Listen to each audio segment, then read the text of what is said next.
बच्चे तो मुझसे भी ज्यादा चालाक निकले। एक तो मुझे भूख लगी है और ऊपर से ये तेज बारिश भी शुरू हो गई। मैं एक काम करता हूँ, कालू के पास चला जाता हूँ। कालू कौवा मेरी लाजमी मदद करेगा। ऐसा कहकर चील कालू कौवे के पास चला जाता है और उधर कालू कौवा अपने घोंसले में घोड़े बेचकर सो रहा था। अरे कालू, ओए कालू, लगता है ये ऐसे नहीं उठेगा। इसके मुंह पे पानी डालता हूँ तभी ये नींद से उठेगा। चील कालू कौवे के ऊपर बारिश का पानी डाल देता है।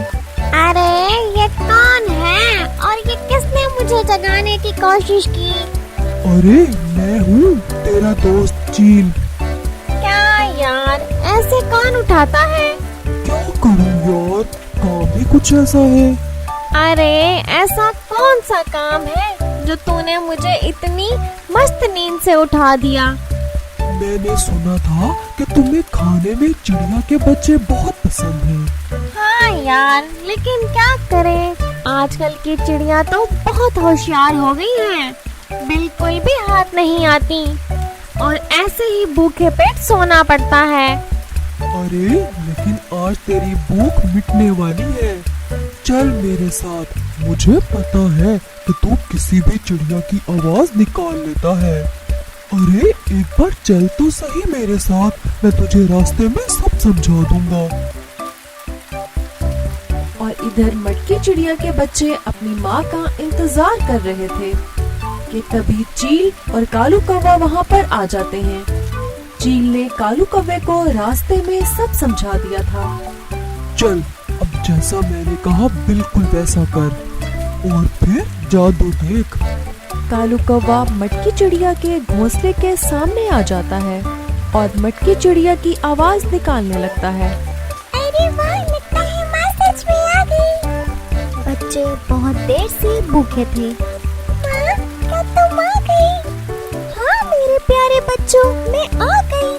चलो अब जल्दी से दरवाजा खोल दो, मैं तुम सबके लिए बहुत सारा खाना लेकर आई हूँ। बच्चों ने दरवाजा खोल दिया और जैसे ही दरवाजा खुला दोनों घर के अंदर चले गए। उन दोनों को देखकर बच्चे बहुत ज्यादा डर गए। बच्चे बिल्कुल भी उड़ नहीं सकते थे, इसलिए वो इधर उधर कूदने लगे। चल कालू, जब तक चिड़िया वापस आ जाए उससे पहले इन्हें लेकर चलते हैं। कालू कौवे ने सारे बच्चों को एक थैले में डाल दिया। बच्चों को लेकर वो दोनों वहाँ से भाग गए। जब वो दोनों उड़कर जा रहे थे तो मटकी चिड़िया ने उन्हें जाते हुए देख लिया। ये क्या बात है, ये दोनों यहाँ पर कैसे आ गए? मुझे तो कोई गड़बड़ लग रही है। मटकी चिड़िया जल्दी से अपने घर के पास आ जाती है। उसने देखा कि घर का दरवाजा तो पहले से ही खुला था। वो घर के अंदर चली गई। अरे नहीं, ये क्या हो गया? मुझे लगता है कि ये कालू कौवे और चील का काम है। मुझे अभी के अभी जाकर अपने बच्चों को बचाना होगा, नहीं तो वो दोनों मिलकर मेरे बच्चों को खा जाएंगे। मटकी चिड़िया तेज तेज उड़ते हुए उन दोनों के पीछे चली गई। उसे बस अपने बच्चों की फिक्र हो रही थी। बबली मौसी अपने घोंसले में सो रही थी कि तभी उसे मटकी चिड़िया तेजी से उड़ते हुए बारिश में आती हुई दिखाई दी। अरे अरे ओ मटकी चिड़िया, रुको, इतनी तेज बारिश में उड़ते हुए कहाँ जा रही हो? बबली मौसी अपने घोंसले से बाहर आ गई। क्या हुआ मटकी चिड़िया, इतनी तेज बारिश चल रही है फिर भी तुम उड़ती हुई जा रही हो? मुझे जाने दे बबली मौसी, मुझे लगता है कि कालू कौवे और चील ने मेरे बच्चों को पकड़ लिया है और इसी वजह से मेरे बच्चे खतरे में हैं। हाँ मटकी चिड़िया, मैंने अभी अभी उन दोनों को यहाँ से जाते हुए देखा। उनके हाथ में कोई बड़ी चीज थी, मुझे तब भी शक हुआ था। हाँ जी बबली मौसी, इसीलिए मैं इतनी जल्दी में थी।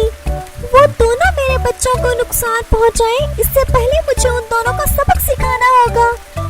नहीं मटकी चिड़िया, ये वक्त जल्दबाजी से काम लेने का नहीं है, हमें सब्र से काम लेना होगा।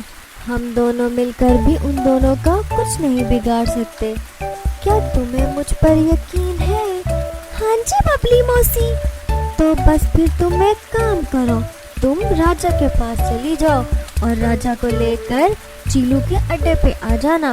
तब तक मैं उन्हें संभाल लूंगी। ठीक है बबली मौसी, आप जैसा कह रही हैं मैं बिल्कुल वैसा ही करूंगी। तब तक आप मेरे बच्चों का बहुत अच्छे से ख्याल रखिएगा। ऐसा कहकर मटकी चिड़िया राजा के पास चली गई और बबली मौसी चील के अड्डे की तरफ निकल पड़ी और दूसरी तरफ कालू कौवा और चील अपने ठिकाने पर पहुंच चुके थे। अरे वाह कालू कौवे, क्या हुनर है तेरे पास। आज तेरी ही वजह से हमें इतने सारे बच्चे खाने को मिलेंगे। हाँ यार, तुमने भी कमाल कर दी। इसमें हम दोनों का बराबर दिमाग लगा है। कि तभी अचानक से बबली मौसी वहाँ पर आ गई। हमारी इस वीडियो का नेक्स्ट पार्ट देखने के लिए जुड़े रहें हमारे चैनल के साथ। तो हमारे चैनल को लाइक, सब्सक्राइब और बेल आइकन ऑल पे कर दें